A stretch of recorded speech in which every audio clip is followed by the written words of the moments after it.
Parents, at what point did you decide to give up on a child? I've accepted that my stepdaughter is the devil's spawn. For context, I met my husband about 4 years ago. I'm now 8 weeks pregnant and have an 8-year-old son from my late boyfriend. My husband has a 13-year-old daughter, Jamie, from a previous marriage. Jamie lives with us every other week.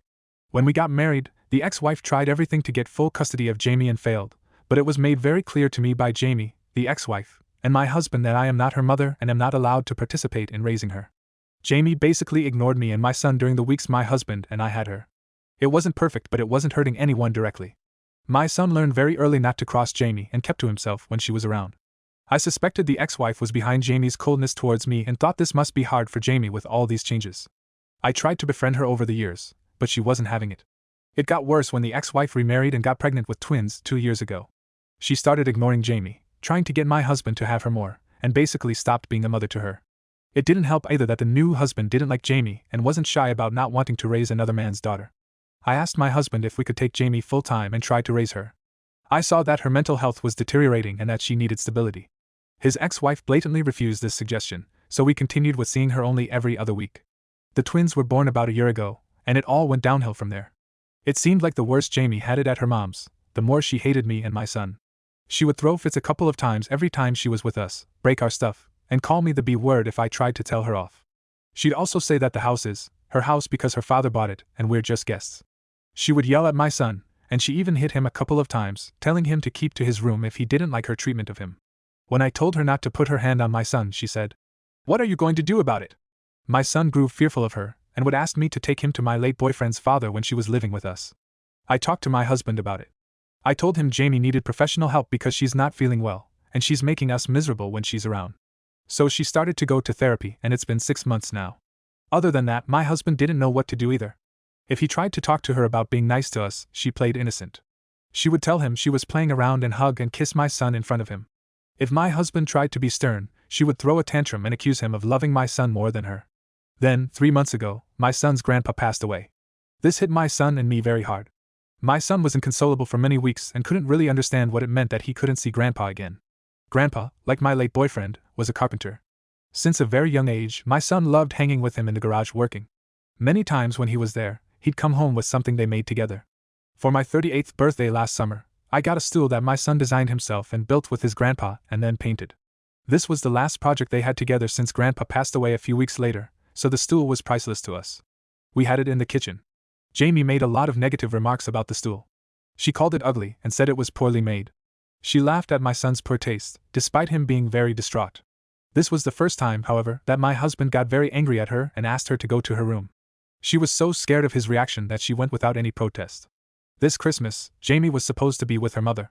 On Christmas Eve, her mother dropped her off at our house very early in the morning. Her new husband had decided he didn't want her to go with them to his parents' house, where they usually spend Christmas. Jamie was on the verge of tears, standing there listening to her mother making excuses to my husband and me.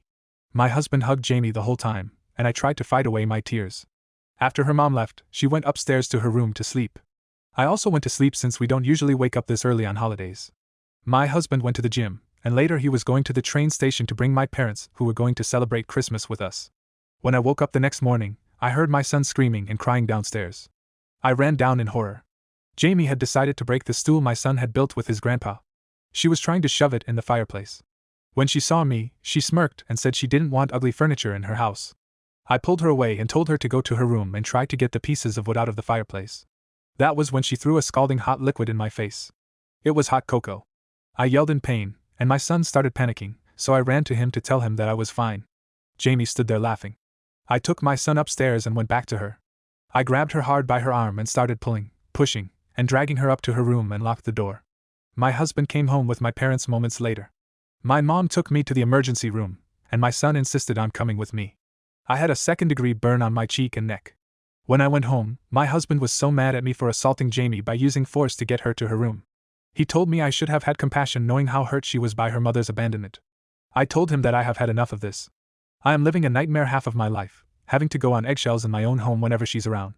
My son is a prisoner in his own room when she's living with us, too terrified to cross a boundary of hers. I told him that I didn't know how to handle this. It was a mistake from the beginning that I wasn't allowed to be a parental figure in her life with authority. He disagreed and told me that she has a kind heart and needed patience, but the thing is I don't think she does. She targeted my son's handiwork, fully aware of its sentimental value. Then she targeted my face because she always hated the fact that my husband thinks I am beautiful and is open with complimenting my eyes and smile. I didn't stay there for Christmas. I took my son and parents and went to my parents' home where I live now. My husband is in panic mode. He's been texting and calling me all the time, trying to get me to move back and work things out. Jeannie even texted apologizing, but I don't know what to do. I love him so much, but I'm ashamed to say that I hate that girl. My son starts hyperventilating at the thought of living with her again. And what about my unborn baby? I feel sick at the thought of having half custody and being at the mercy of his half-sister when it's my husband's week. This thought makes me want to have an abortion. Please tell me if there's another solution to this hell I'm living.